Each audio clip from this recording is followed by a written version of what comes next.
Alright, so what's going on, guys? This is going to be a Berserk related video, and we're going to be reviewing and talking about Berserk Written in Darkness. Now, this is a novel written by Quentin Alt236 Botan. Hopefully I'm saying that correctly. He's a French writer, and according to the back of the book, anyone who dares to analyze Berserk embarks on a quest that is almost as painful as that of Guts. And those who read Berserk will sink down in the same way, alone and incessantly, into Kentaro Miura's troubling universe. For 30 years, this unique author has been developing a story whose every page has its readers trembling with fear and pleasure. Same thing happens to me when, you know what, I'm not gonna finish that. Given its themes, depth, and genius, Berserk is not just a story of adventure. It is an artistic, philosophical, symbolic work that is an ode to the dark side of human nature, a declaration of love for the imaginary. For you, Quentin Botan has braved the borders of Midland to analyze every aspect of the work, its characters, its story, its themes, and its secrets. Better known under the alias of Alt236, Quentin Botan is a video maker who passionately explores the dark corners of human imagination. Now, just before I get into the meat of the book here, now we're just going through the first 40 pages. This is a 240-page book. I should say that he does have a YouTube channel. Now, he is French, so everything is in French. And I don't know if he has subtitles, but if you do want to check out his channel, support his work, or buy the book that he wrote, that would be fantastic. I'll probably put a link in the description for anyone who's interested. I'm absolutely thrilled with this book, especially the cover. That alone is worth the $40 that I paid for this thing. And then the fact that you get all this great information inside, just absolutely fantastic. Now, I gotta say, before we get into the meat of the book here, as a disclaimer, I thought that this book was going to be more of an analysis of the themes and the character arcs of Berserk. And at least so far, it's more of a summarization. It sort of points out a lot of the influences and links of Kentaro Miura's vision, a lot of the cinematic ideas that he sort of plucked and he sort of cultivated for himself. Not plagiarized, he sort of took these ideas and he sort of made it his own. I made a video where I talked about this. I sort of talked about all the different influences in Berserk. I talked about Conan the Barbarian, Batman, Star Wars, Devilman, Susanoo. I talked about how the Cenobites resemble the God Hand members from Hellraiser. And that's what he does a lot in this book as well. He goes into more depth and he has a lot more references than I had in my video. So for that alone, the book is worth it.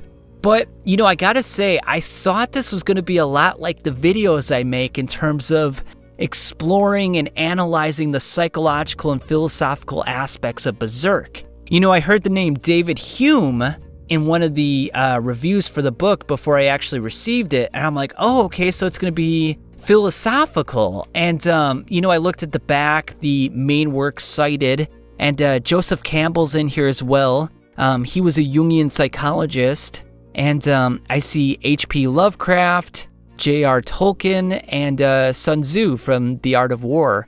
However, not in the cited works is one Friedrich Nietzsche and Carl Jung. So I was a little bit disappointed there because I thought that he would sort of explore those themes. I thought they were pervasive enough and extensive enough where, he could probably dedicate at least a few pages, if not a couple chapters. I mean, I've made several videos on Nietzschean and Jungian themes, but, maybe he's not trained in those areas. Maybe that's not his main interest. It's kind of good in a way because that way my niche is protected. I don't have to worry about anyone overlapping some of the work that I've done and vice versa. So anyway, why don't we get into the work and talk about some of the meat of the book here. Now, one of the interesting facts that I came across in the book was that as of volume 37, the body count for Guts, the number of people that he has killed, people, monsters, just anyone who's alive and is now dead, 1,190, give or take. and this was based on some information that he found on Reddit. I guess some people have gone through the manga and have hand counted every time that Guts has killed someone, and they came up with nearly 1,200 people. I think that's absolutely incredible. If you think about it, with 363 chapters, that means he's killing about 4 people per chapter. Well, maybe a little less than that because the Black Swordsman arc is not actually in there. You could say there's more like 380, 390, but still, he's killing about 3 people each manga chapter. Pretty incredible when you think about it. And then he talks about how Conan the Barbarian and a movie called Excalibur have played an influence on Berserk and sort of gave Miura inspiration. And then it also talks about the flip side as well, other manga that Miura's inspired. So they talk about Bastard, Ubel Blatt, and Claymore. But he does mention the fact that even though those have similar themes and the gore and the dark fantasy is very dark and murky, it never sort of hits the peak that Berserk hits. It never goes as far as Berserk. It's never as daring or as scary. And, it's just a testament to the fact that Kentaro Miura is just so ballsy and so willing to just go into those dark places and well up those emotional energies and just draw it onto the page. It's really a testament to his fortitude as a mangaka. Not many people have the stomach to draw or write what he's done for Berserk. There's even a quote in the book as well. I didn't write it down, I really should have. But Miura talks about how when he was going through the eclipse, how he felt very depressed, like drawing all those manga panels and, writing the dialogue. It just put him into a depression. And people say that when they read that, they feel depressed afterwards. They're just like, my God, fuck my life. I mean, how can I live after this? Like, your whole perspective just changes after that. Now imagine being the person who creates that, thinking about that constantly, drawing each single panel, writing that dialogue. Just imagine the scenes with the rape. I mean, can you imagine what's going through Miura's head at that point? I mean, my God, he must have put himself into some sort of dark place. And I can't imagine what sort of drugs he was on. I mean, God damn. He had to at least be on, like, psychedelics and anti-anxiety and all sorts of stuff just to get himself through that. I mean, God damn, alcohol as well. And he does mention the fact that when he was discussing this with his editor as well, at the time, they lost a significant portion of the fan base. People were absolutely pissed and abhorred by what they saw. They're like, you just showed us the Band of the Hawk. I mean, you made us fall in love with these characters, Pippin and Judo and Corcus, and you just got rid of them all, except for Casca and Guts. And Guts lost an eye in his arm, and Casca lost her mind. She's not even Casca anymore. She doesn't even exist in a sense. And Griffith is just a total asshole now. It kind of reminds me of Evangelion in a lot of ways. How Hideaki Anno directed episodes 25 and 26, and he sort of shifted the tone into a more psychological atmosphere, if you will. It was more of an unconscious exploration into Shinji, Asuka, Misato, and Rei's internal psychology, and how it didn't resolve a lot of the ongoing issues with the series. Even though it did, it's just people weren't accepting of it at first because maybe they didn't understand it, maybe they didn't want to understand it because it would mean they would have to confront their own psychological dilemmas, their own depression, their own social anxiety, and only years later, decades later, have people begun to appreciate what he did and how he changed anime forever. And I think the same can be said for Miura as well, for Berserk. How at first it was reviled. It was like, what are you doing, Miura? You just ruined an epic.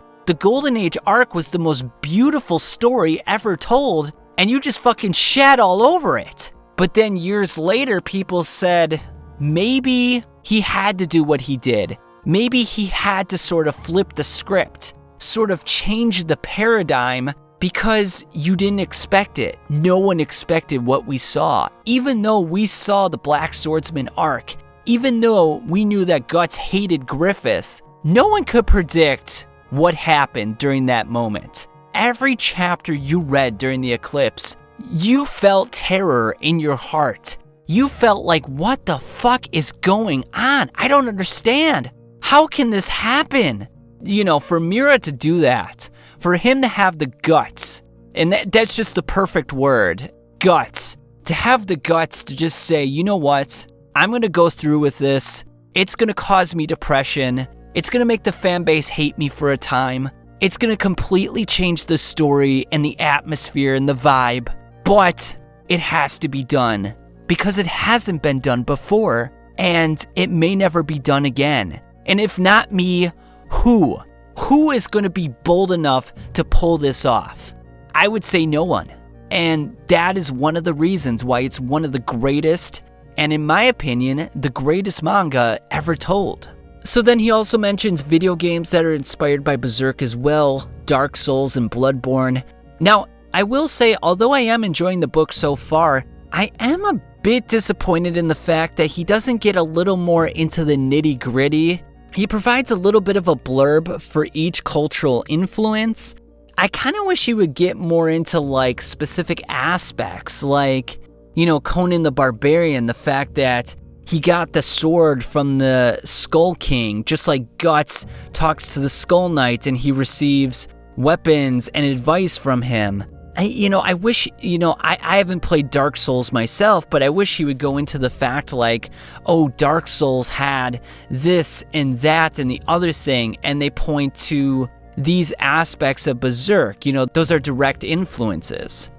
Just a bit of a disappointment, but again, overall great work. He talks about the anachronistic Middle Ages as well, and one of the stories he references is Lancelot and Guinevere. For those of you who may not be familiar with the story, Lancelot was part of King Arthur's Round Table, and he was the top knight for King Arthur, and he also had a crush on Guinevere, who was King Arthur's wife. And although Guinevere resisted her feelings at first, passion and love overcame her, and she began to fall for the knight just as he had fallen for her.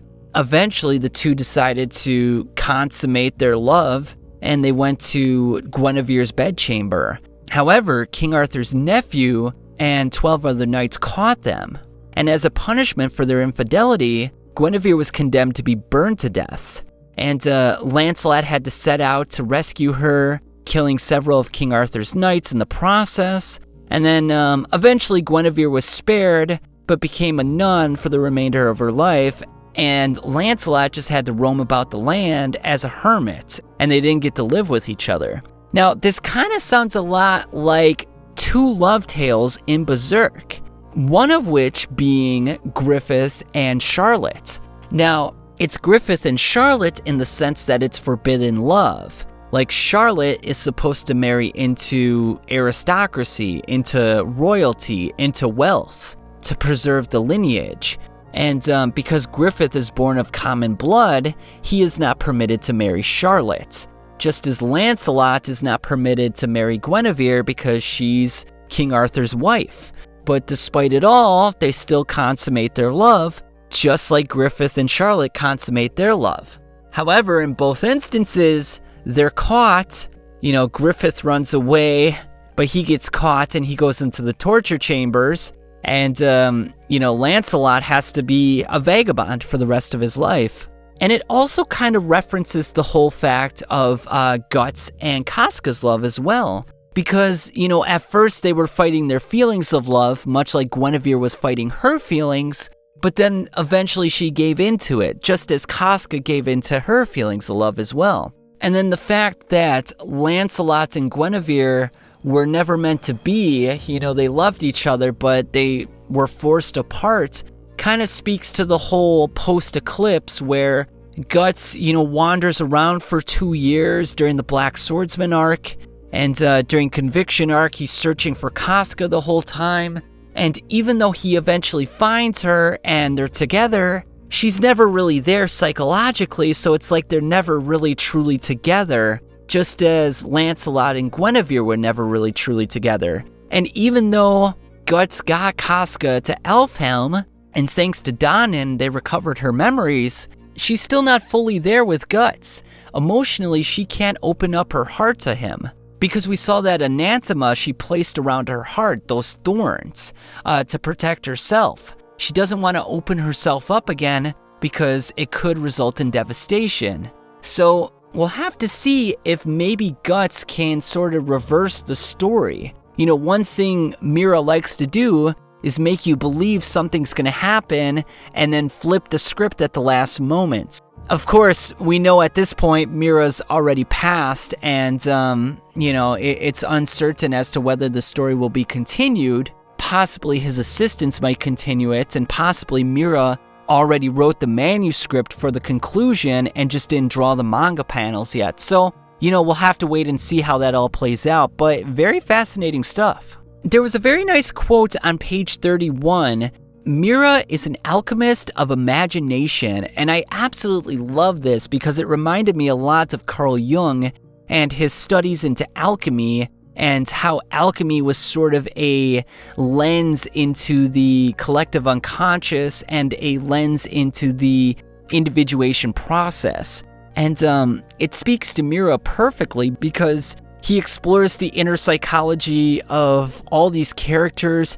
He's drawing on different mythologies and different artistic influences like H.R. Geiger and Bosch, and he sort of takes it and puts it into his little alchemic pot, and he creates something new and beautiful and bold and grand. And I thought that quote really captured that very well. And, he talks about the actor Rutger Hauer, a guy who, in a movie called Flesh and Blood, now I haven't seen it myself, I looked at some clips on YouTube, but you can definitely see that he looks like Gambino. He kind of has the blonde hair, and he just kind of has that vibe, a very tough mercenary. He also mentions the fact that in The Blood of Heroes, that his personality sort of mimics Guts in a way. He sort of used that model for Guts and sort of pulled some characteristics out of that. So I'll have to take a look at both of those movies.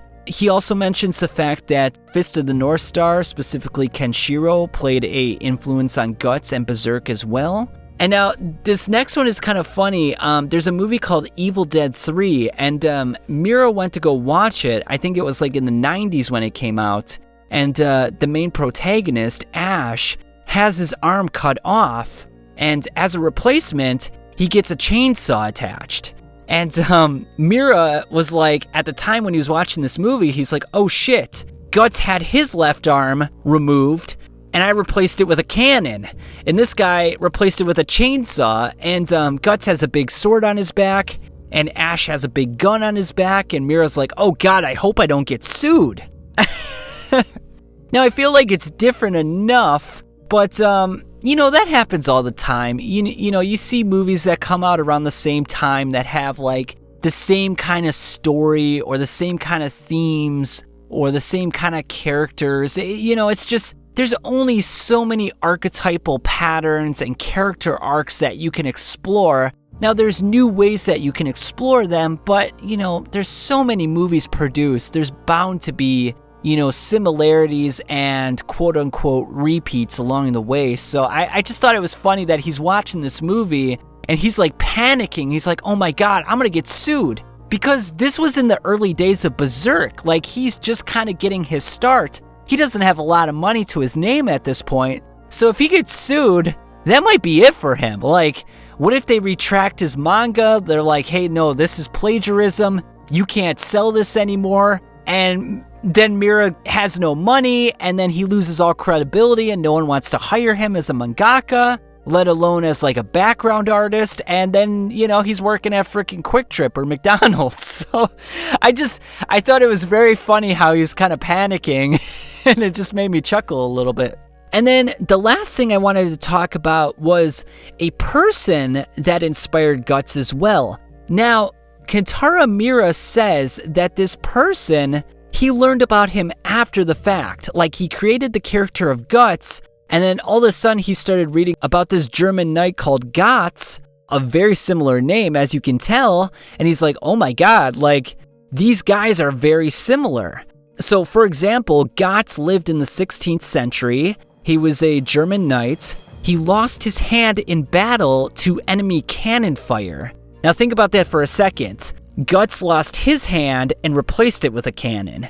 Gotz lost his hand to a cannon, and he also replaced it with an ironed prosthetic. Now this is crazy because in the 16th century, you're thinking to yourself, wait a minute, how the hell could this guy have a prosthetic arm? Not only did this guy have a prosthetic arm, it had 90 different moving parts. It had the ability to store different items inside as well, including a quill. He could write with this. He could bend the fingers. He could hold a sword. I mean, it's just incredible. It literally was a real hand for him. And it allowed him to be able to fight and use his sword and still become a mercenary. And anyone who thinks like Guts, oh, like he's got that prosthetic arm and like the cannon is unrealistic and the repeating crossbow is unrealistic, but the prosthetic itself is not unrealistic because it actually happened in history. And it kind of makes me think that Miura is kind of fibbing a little bit when he says that he never heard of Gotz before, because that similarity is so dead on. It's like, how can you claim that? Like, how can you feign ignorance there? I just don't believe it. Like, maybe he heard of it like when he was 10, and then when he started drawing Guts like at 18 or whenever it was, he forgot about it consciously, but like unconsciously, like he just sort of remembered it, but just never acknowledged the fact that he heard it before. I mean, that happens to me all the time. That happens to multiple artists where they hear of something. You know, it happens a lot to comedians. I think it happened to Robin Williams where he heard a joke or something, or multiple jokes, and then like 10, 15 years later in his routine, he's telling those same jokes. Obviously, you know, with a different flair and a different style, but the essence of the joke was still the same. Because your unconscious sort of hangs on to those memories and it doesn't let go. And so consciously you forget about it, but all of a sudden your unconscious pushes it to the forefront and you wonder to yourself, you're like, where'd that come from? It was residing deep within you. It's just now your unconscious is like, oh yeah, I remember that from 10, 15 years ago. Hey, let's use that. And then later on you realize, oh crap, did I just plagiarize that? I feel like with this character, you could definitely make that case. Now, Gotz led a mercenary army. Gotz was known for his rancorous demeanor, becoming famous for his vulgar expression, kann mich am Arsch lecken, which means you can lick my ass. Now, you guys know how I love Friedrich Nietzsche. One of Nietzsche's heroes, one of the great men he admired, was Johann Wolfgang von Goethe. And he wrote a drama based on Gotz's life. And he put that quote into his drama. And furthermore, Wolfgang Amadeus Mozart was also impressed by Gotz's ruthless quip. And he even composed a canon named Leckt mich im Arsch, also called Lick Me in the Arse. And you can look that up on YouTube and listen to it for yourself. The comment section is just absolutely brilliant. I mean, it's just like, you think of classical music as so sophisticated and so ahead of its time and so elegant, and Mozart's writing a song called Lick Me in the Arse. Now, when Gotz wasn't in the military fighting a war, he spent his free time raiding wealthy merchants and holding them hostage. One incident in Nuremberg caused Emperor Maximilian to enact retribution via placing Gotz under the imperial ban. He would be absolved 2 years later when he paid an exorbitant sum of 14,000 gulden. He was subsequently required to swear to an oath to never cause trouble again. Yet 2 years later, he did it again. He captured Count Philip IV of Waldeck, which resulted in another imperial ban in 1518.